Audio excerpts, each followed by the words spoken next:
What up, YouTube? It's your boy Banks. And we back in the building, you feel me? It's True Talks. Cause True Talks, alright? Let's get straight right into it.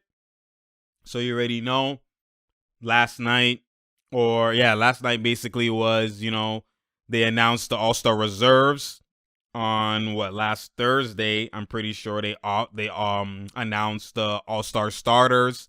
So I didn't want to talk about it fully until everything is fully here, so I can just do it one time. And now we have all 12 roster spots, all 24 total, 12 from each conference. So we're gonna go through them, with the East and the West, and discuss who should have been where, who actually is snubbed, what's blasphemous, did they do it justice, all that type of stuff, especially for the reserves. The starters, we don't really have to talk about. The only one who got snubbed mainly is like Dame and the Luka thing. We'll talk about that when we talk about the West. But mainly like the reserves, there's a lot to pack into. You know what I mean? So let's go into that context, because I give you that context. So first thing, before anything, I just want to say, like, regardless whoever they picked, because it's literally only 7 reserve spots in this new age with so many guys with so many skills and so many, like, they have how many people? Let's say, let me do justice. They have about 38 people in the NBA right now averaging 20 or more points, right? So when you look at it, like, that's, I think in 2012 or 14, they had only 12 people averaging 20 or more. So the fact that you have basically almost 40 people averaging 20 or more, like, the pace, the elite ability, all of that type of stuff is different. Like, it's already different in this new age of NBA that, especially right now, especially this season, is at an all-time high. So, like, you're gonna be snubbing people left and right, even more than there's ever been snubs before, right? Like, the snubs are gonna be more guaranteed. Like, you can't avoid it, right? So obviously, it's not like they did a terrible job, but there is some snubs that are blasphemous. But it's like, basically, how the way it has to be now is that you have to have the list where it has the least amount of snubs, and where not the least amount, like, the guys who are snubbed aren't as blasphemous as if another guy wasn't there would be snubbed. So it is the lesser of two evils. That's basically what you have to go with the All-Star game with in terms of this format and who you're picking now. You have to pick and choose which person is it more blasphemous for, right? And that's where you have to go with it. Obviously, it's like, this guy is a snub, but are you going to snub this guy versus this guy? Nah, this one will be worse than this. That's how you have to do it. And that's how you always had to do it, but that's definitely how you have to do it now when the league's ability is at an all-time high, right? So I'm hearing people say that they should switch it to 14, and obviously, like, that would be better. You had 2 more that are all-stars, but then now it's more so where it's ungenuine, because you're going to have, like, can you play 14 guys in a game? Like, how's the rotations going to work? Whatever. So if a guy comes and he's not even touching the floor, just there sitting at the bench, it's kind of like, it looks like a manipulated, you just gave him all-star just to give him all-star. You know what I mean? Like, it doesn't last. Nah, it's not the same. It's going to take away the authenticity from the guys who actually earned it in the first 12, right? And the other 2 now you add on that's not going to play. Like, you know what I mean? You don't want to have it like that, where now it just becomes a toss-out award. Like, you don't want the authenticity to actually decrease, and, the genuine and just the actual, just the factors of the All-Star game to be reduced because of adding 2 more. So I would normally agree, because you want to obviously help 2 guys, maybe helps their contract, all that stuff in terms of the All-Star just having it, right? But now it's like you're just tossing it out. It doesn't look authentic, right? So I don't really like that factor of it, especially as a purist. I don't like that factor of it. So I wouldn't agree with adding 2 more spots, right? Anyways, I just feel like they should just be more consistent with criteria. That's what I feel. But anyways, let's go into the reserves and how I feel and who got snubbed in terms of, just the reserves and just the All-Stars in general. So we're going to start off with the East. All right, we'll start off with the East. Basically, right, you will start off with the East, and we'll talk about how, actually, that's cap. The East is more complicated. I'm going to start off with the West, right? I'm going to start off with the West, do the league. We'll get with the appetizer before we get into the actual, the entree. So let's start off with the West. So the West All-Stars that were announced, the reserves, We already know the starters were before we even get into the reserves. We know the starters were Steph Curry, Luka. Those are the two guards. Remember, two guards, three forwards. So Steph, Luka. Then the three forwards were Kawhi, LeBron, and Jokic. I agree with the Kawhi, LeBron, Jokic. No problem there. Like, and that's even who my votes were, right? For those three. I don't agree with the bottom, which the guards. Steph, I had 100%, and Luka, I thought was gonna be there by a reserve, especially his record and all that type of stuff. He should have been a reserve. Dame is the one who should have definitely been an all-star starter. Like, that was hella disrespectful and blasphemous. Now I know how obviously it came down to the fan vote, and and the thing is, Dame beat him in the media votes and in the player votes. But then the first category, which is the more priority category, like those, like it basically goes in hierarchy. It goes, if you beat in the fan votes, your priority, and then if you win in the other ones, it's less priority. So that's the columns the way it goes, right? It's priority fans, priority media, and then priority player, right? So Luka beat him in the fan vote, so that's what gave him the tiebreaker. And obviously, like, for me, I'm not mad at the NBA, obviously, because they had a rule in. They try to incorporate everybody. Before it was just fans, so it would have been even worse. It probably would have been no contest, right? But they actually now said, we're gonna give them the percentages of weight in terms of what the voting is and how they contribute to the actual verdict of the voting. They're gonna decrease it, so they're gonna put some of the percentages to player voting and some of the percentages to media voting, which was a great incorporation that they did and an adjustment to everything, because it would have been even worse, right? So I don't blame the NBA 100 at all. They get 0% blame. I blame the fans. That's what I'm looking at. And obviously media gets blamed in like a chain reaction. So I'll explain what I mean by that. But in just the general ruling, I don't blame the NBA, obviously. But media is going to get blamed, and I'll explain why later in a little bit. But basically, like, Dame is... So the numbers aren't too far off in terms of the points, right? Dame, I think, was closer to 30. Was basically 30. It was like 29.8 at the time, right? Obviously, I think it changed now. Obviously, I think it changed now. But it was the assists. Obviously, I think Luka's 2.2 assists was better, right? And the rebounds, obviously, Luka's gonna be better. He's a forward playing as a guard. He's 6'8", right? So he's gonna get those rebounds. Even Harden gets bare rebounds, right? So like Luka's definitely gonna get rebounds. But I don't really focus on those things. I mainly what I focus mainly on is obviously the assists and thing they matter, right? But the main priority of focus is on the offensive end, the production in terms of your percentages, your points per game, all of that type of stuff. That's more so the bulk of the weight. All the other ones are like additionals, right? But those are mainly the bulk, because that shows every day and every night who is responsible for the team, who is the main number one option, who is the main go-to guy, who can't have a night off, what's your production like offensively. That's what matters. That's the toughest thing to do in basketball is getting a bucket, right? And people say, oh, all you do is focus on.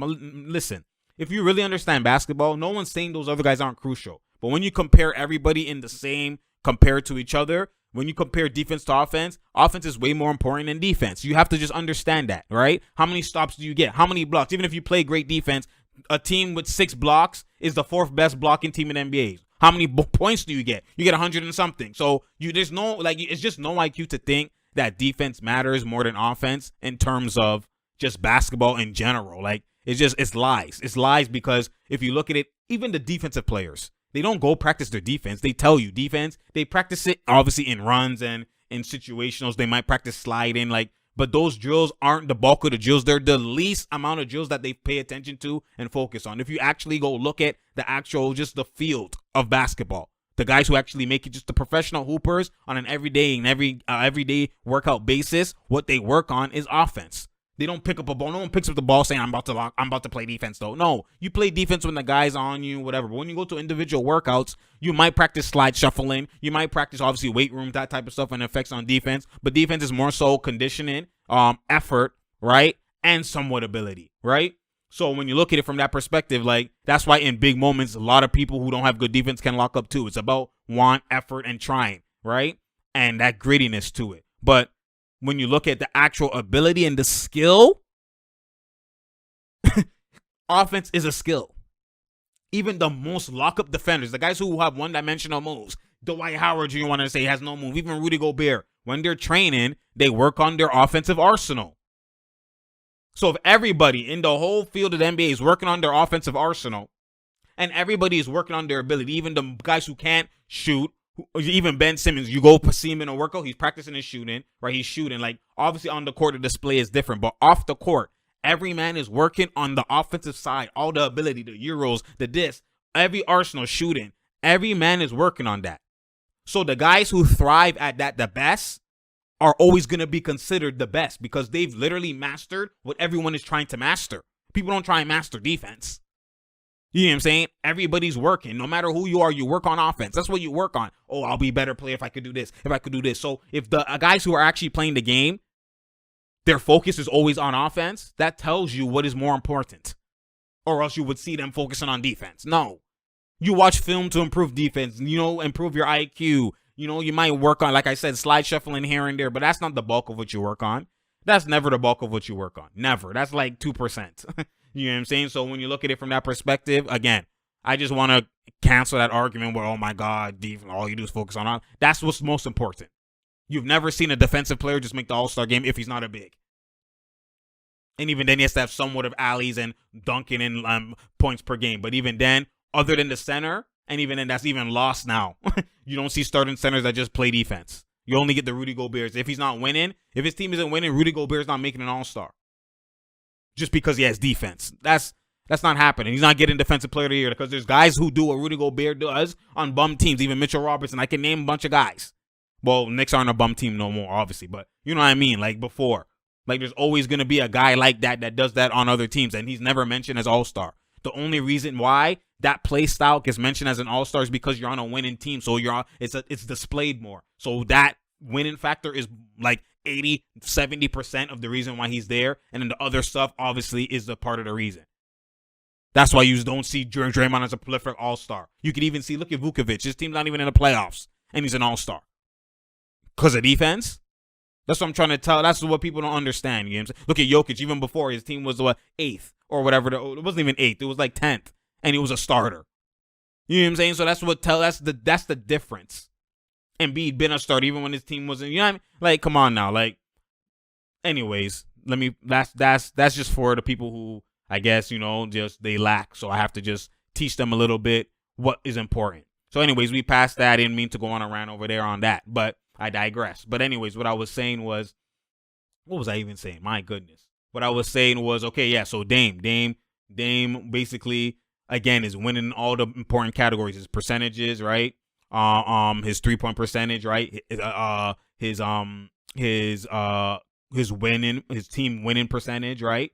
And the fact that he's winning even without a CJ, because people are saying, oh, Dallas didn't have whatever. He has no CJ, he has no Nurkic, has no Zach Collins. It's bare people he didn't have, right? So when you look at it, the fact his team's not supposed to be where they're supposed to be. They were at the time. Obviously now they dropped because they lost the last 2 games, but they were 4th seed at the time. They were the 4th seed in the West, the tough West, the wild West. They were the 4th seed at the time when those votes were coming in and when that decision was made. They were 4th seed at the time. So this is more so a fan issue. The fans obviously love Luka, and Dame doesn't get the recognition, not to mention the clutch points, not to mention the carrying ability. Like all the things that really matter, Luka has been slapped by Dame in those categories. Right? So Luka, that's why Luka has told you, I didn't deserve to be a starter. We know it's supposed to be Dame.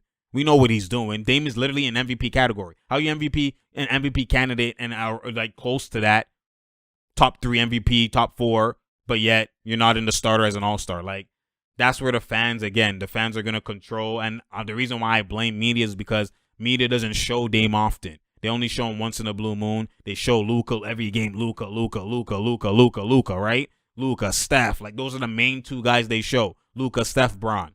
Those are the main 3 guys they show. Right? And so when you look at it, now because the media is all showing that, the people who don't actually watch the game, the casual fans, which the majority of the fans is casual, right? So they kind of just see clips, they see IG, they see what's on their feeds, and that's who they're like, that guy's elite, he's better than, oh my God, he's the best guy, he's MVP, he's so elite. That's what they think of. They think of those 3 guys. So those 3 guys are going to be getting all the fan votes. And rightfully so. Stephen, obviously, Bron, there's no argument there. But Luka in this situation, fans aren't going to now use IQ and whatever the case is based on the media contributes to the fans voting how they vote. Not to even mention, Luka has all his international players. They have their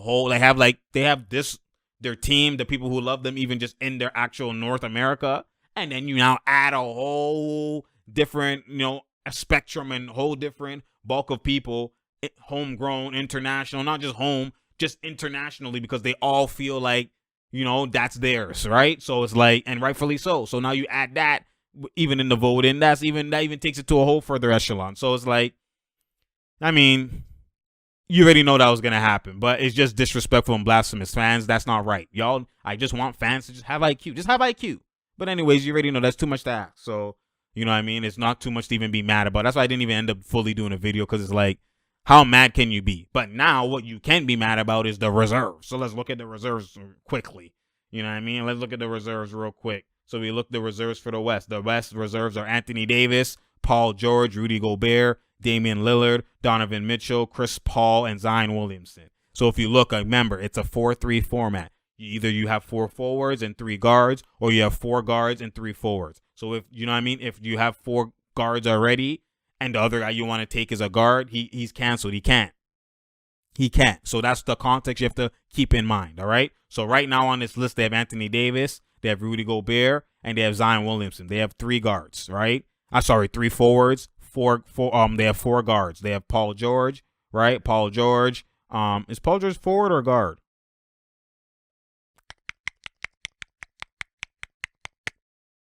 He's guard. My fault. He's plays shooting guard.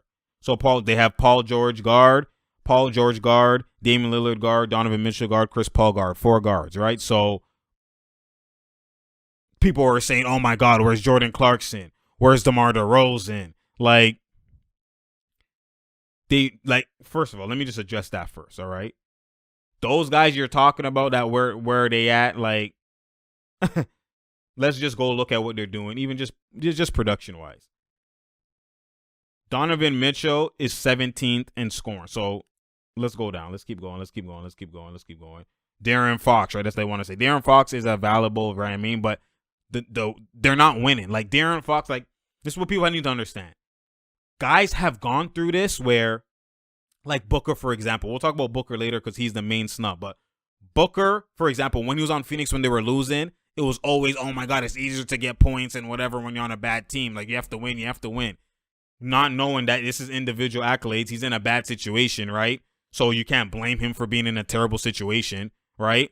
You can't blame him for that. That's just the hand he was dealt. And his points production is actually 30, almost 30 points, 27, like Eden. And you're going to now say, oh, you can't, nope, his team is Fugazi. You can't put him there. So now when other people's team are Fugazi, why are y'all, oh my God, he should be there? It's the same, those guys had to go through that, those trials and tribulations. Even Dame a couple of times had to go through that. There's guys who have had to go through that where I'm eating, but my team isn't. I have to bite the bullet, and I can't be an all-star because my team is whack. If they have to go through that, elite guys have to go through that, you're telling me De'Aaron Fox, because he should now make it when he has to go through what they went through. You can't move the goalpost. You can't. DeMarcus Cousins went through that. So many guys have went through that. You can't move the goalposts when they're eating on a bad team, and now these guys want, that's not even an argument. I don't even address that, because there's guys who were way more elite than those guys that have gone through that. So what? They're you can't pick and choose. No. If that's what the criteria is, be consistent. Now you know you have to win and eat, or you have to at least be decent winning if your eating is going to be top tier, like Levine, right? That's the criteria where I'm like, okay, makes sense, right? So now let's look at it again. So we understand that, right? We understand that. Now, that's why I don't even argue. Now, the DeRozan argument, because if you look at it, DeRozan is the 37th scorer. He's averaging 19.8. He's averaging just right at 20. People even say John Morant. John Morant's averaging 19. Are we really? Clarkson's averaging 18. We're really going to take Clarkson, who's averaging 18. We're really going to take John Morant, who's averaging 19. We're really going to take DeRozan, who's averaging 19.8, 20. We're really going to take those guys and put them over a Jamal Murray who's averaging 21. We're going to put them over Ingram, who's averaging, what is he averaging? Ingram is averaging 24. Like, we're going to put him over Devin Booker, who's averaging 25. Like, are you guys serious right now? Like, that's the argument y'all are doing? We're going to take those guys who are, it's a big separation in their points, in their production, and their eating. We're going to take those guys and put them over those guys? Y'all can't be serious. That's why I don't even, you can't just list. That's why I'm like, the West actually has less, like, they don't have a lot of snubs in the West. They only have one. And the one snub is, two, which is Ingram and Booker. But Ingram, we'll talk about Ingram. But Booker is the main snub in the West. Devin Booker is averaging 25 points, okay? 50% from the field and almost 40% from the three-point line, 38. So 50, 38, and 85 from the free throw, right? So that's what he's doing, obviously, right? So you have him averaging 25, right? Devin Booker, right? You have Donovan Mitchell averaging 25 on 43% from the field and 39, basically 40 from three, right? So Devin Booker is actually statistically playing better than Donovan Mitchell, but Donovan Mitchell, obviously, they're the number one seed, so Donovan Mitchell's guaranteed. No issues there at all. But it's just to show you how Devin Booker is actually playing slightly better than Mitchell, and yet he doesn't make the All-Star game. That's just what it shows you. It doesn't mean that Mitchell shouldn't make it. But if you're going to take one person from the Suns, the fact that you take Chris Paul and you don't take Devin Booker is actually atrocious. And I like Chris Paul. Chris Paul's my guy. You know what I'm saying? Like, you already know. Chris Paul's my guy. I already think he's a point guard. You already know. But Chris Paul is averaging, 17 points? Chris Paul's averaging, he's the 49th player. He's averaging 16.6. So he's averaging 17 points, right? Obviously, he's shooting great, 49% from the field, right? 40% from three, right? So he's basically 50-40, and he's 97 from the free throw line. So he's basically right on 50-40-90, which is great. And he's averaging 8 assists. But you can't put 16.6, 17 points above 25. 25 points. Oh my God, Chris Paul's the reason why they're winning. They weren't winning last year. That's I hate when guys do that. Like, Chris Paul, yes, that context applied for OKC. They had nobody. They weren't doing nothing. They're supposed to be underachieved. And they came in and he turned it around. And he literally put them in the 4th seed. And it's because of Chris Paul. Now they're trying to apply that same logic and context into this year when that's cap. Devin Booker and them, without Chris Paul, went 8-0 in the bubble. They already were turning it around. They were already going to do that. Even if you actually take it in and do context, even last year, early on to start the season, they were top 4 in the West. And then when injuries and Ayton went down and whatever, and then everything switched, and obviously that's when they started losing. But they've been turning it around. And it's not just because Chris Paul was inserted. No, they've been turning it around, which is why it makes sense for even the Suns to even go do a trade and give up Kelly Oubre, because he had stock, especially from the bubble. So they flipped it around and got Chris Paul. Like, they coming in, where it's not like other situations with OKC. They're supposed to be a lottery team. Chris Paul makes them not be a lottery team. This team was supposed to already be a top 4 seed. They're already supposed to be elite. Obviously, the no IQ people say they're supposed to be bottom, maybe 8th. And then that's why maybe to this, you're like, oh, it's because it's Chris Paul, it's 4th. That's cap. If you actually have IQ, you would know that Chris Paul isn't the sole reason. Yes, he's part of the reason, obviously. But he's not the sole reason. And also, it tells you that during the year, when they went on that 1-2 losing streak and they had a losing stretch, that's when Devin Booker was injured. When Devin Booker's been playing, that's when they've been eating. Which is why Chris Paul literally on TNT said, like, we go as far as Devin Booker goes. When Devin Booker earlier was doing like the 21, the 22, they weren't winning OD. They were somewhat, but when he increased his production and his play and he started snapping even more, that's when the winning even took off even more. Chris Paul knows that he's a facilitator and he'll eat with the bench lineup, and he eats here and there, but his bare games he has 10 points. Like, he's averaging 16, 17 compared to 25. That's 8 points average difference is big. That's like, that's OD. So, like, how could you take the guy who's averaging 8 points less than Devin Booker and want to tell me that Chris Paul's the all-star over this guy. Like, Chris Paul knows. That's why he's saying it's bittersweet, because he obviously he's amped to be an all-star, but maybe it's because player association, maybe, you know what I mean, with the coach. I don't know if it's politics, but I don't know how. That's blasphemous. How could you look at these two guys, say, okay, Phoenix needs an all-star, yes, and look at these two guys and actually go ahead and take Chris Paul over Devin Booker? Like, it's actually disrespectful, which is why LeBron said it. Dame and Devin Booker are the two most disrespected guys. Like, are you serious right now? That's actually blasphemous. And I like Chris Paul, but at the end of the game is the game. It's not about who you like. It's about what is right. There's no way in your right mind you can actually sit there and actually say, you know what, Chris Paul is having a better season than Devin Booker.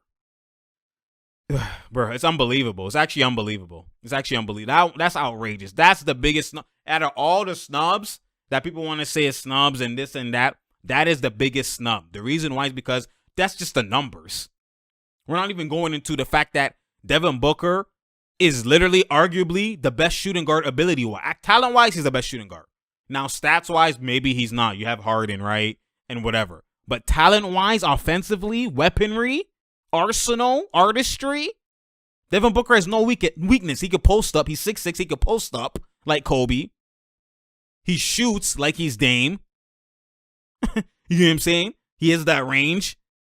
Like, the man's doing basically 40% from three, so he's actually a sniper, can shoot from deep. I've seen this guy do a post fade from three-point line. Like, he's actually has no weakness. He can face up. He can kill the mid-range. And he's not like those guys. You see most guys now, when they kill mid-range, they ball handle from the three-point line and then get the screen, go to the mid-range in the gap and shoot. No, he can actually catch it like a Melo, like he's a big man at the 4, and actually he catches it at the high post and works, jab steps, and kills you. Like, he can literally, like, this man has no weakness offense. He could do it all.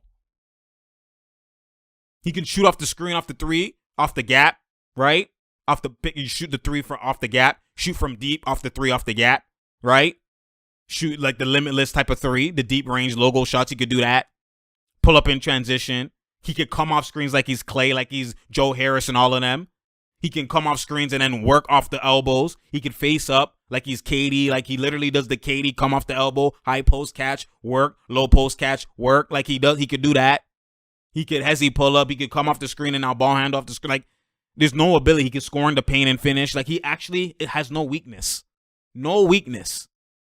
So, like, his ability literally is like he has the best shooting guard ability. Harden does the step back 3, the passing, the rebounding, and the layups. He doesn't do mid-range. So he has a hole in his game. Even though he still averages 35 and he was eating, but he has a hole in his game. Luka doesn't do that as well. They have a hole in their game. They don't do that much mid-range. But Luka even point guard. But, like, if you want to Harden, who else? The only one who's matching him, like, LaVine has top tier ability too. But LaVine doesn't post up to Booker's level. You know what I'm saying? You have Klay Thompson. Like, you have all these other, Paul George, right? Paul George has top tier ability. It's probably like Booker, Paul George fighting for that spot. But Paul George, like, he doesn't apply the post up ability often, right?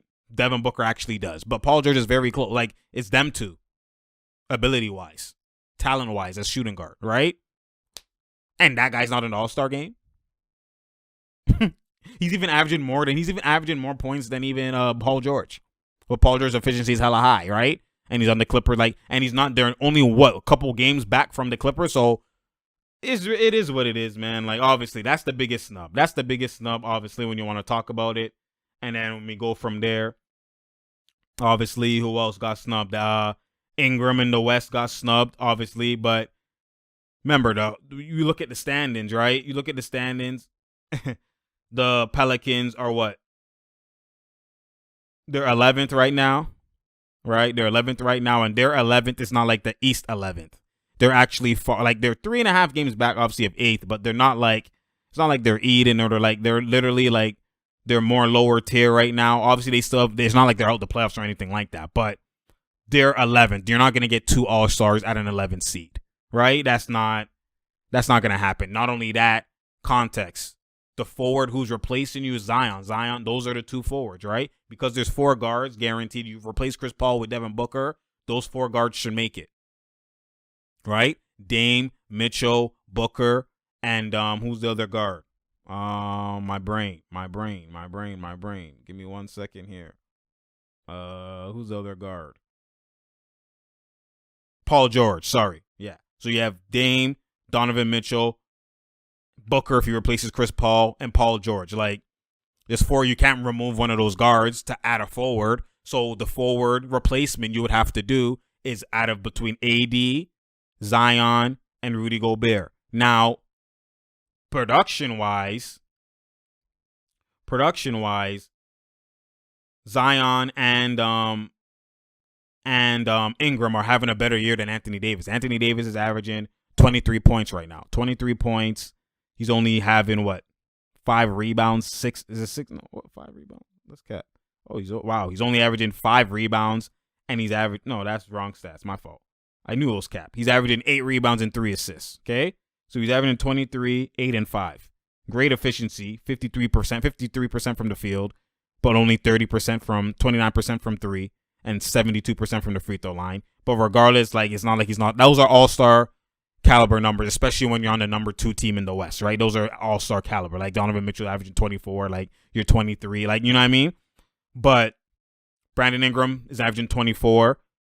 Zion is averaging 25, but the issue is Brandon Ingram now has fallen to the situation of you're eating, but you're on a mediocre losing team. And still, because your numbers are good, they were going to give you an all-star berth. But Zion took it from you. You're not going to take it from AD because AD's numbers are less than yours, but his winning is drastically better. So that absolves that number gap. The Pelicans aren't going to get 2. Zion, if there was no Zion, Ingram again would be all-star. But I understand why Zion is all-star over Ingram just by the numbers. Ingram, Zion 25 points. He's averaging 8 rebounds. He's averaging 7 rebounds, 3 assists, 72% from the free throw line, which is actually an improvement. That's actually pretty good. He's shooting 62% from the field. And he's not even that bad. He's not shooting threes, but he's shooting 35% from 3.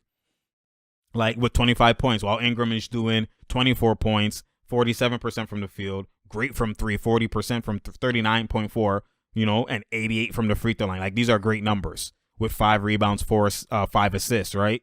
These are great. These 24, 5 and 5. Those are great stats for Ingram, but Zion with the hoopla and then the efficiency, he's gonna. I understand why he's gonna outbeat Ingram. I would preferably take Ingram over Zion if I had to choose one from out of them, just by the ability, just by the talent and the eye test. But Zion is literally eating, he's actually eating, and the production is less for Ingram in terms of the points and stuff like that. It's only 1 point, so I take in those factors where it's 1 point different. I take the ability over the other one, right?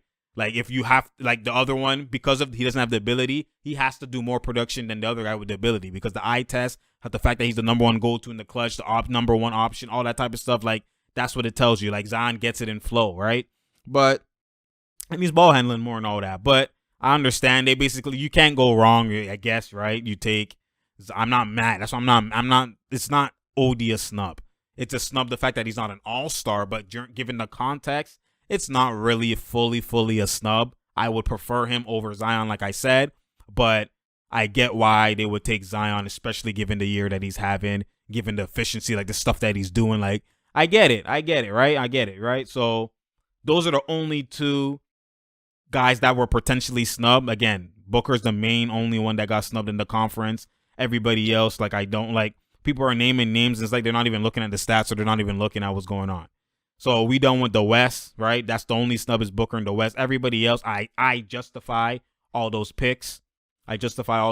Now, you could have, are you going to take, Brandon Ingram over AD and have AD out? You know what I mean? So I know AD's not going to be there. So again, they're going to take Booker, obviously. But again, that's twice now. The only 2 all-star berths he gets is from injury. It's salty. I'll feel salty. My ability, I'm going to feel salty. I'm going to feel some type of way. If I'm D-Book, I'm cheesed. That's how y'all do me? Say less. Anyways, we go to the East.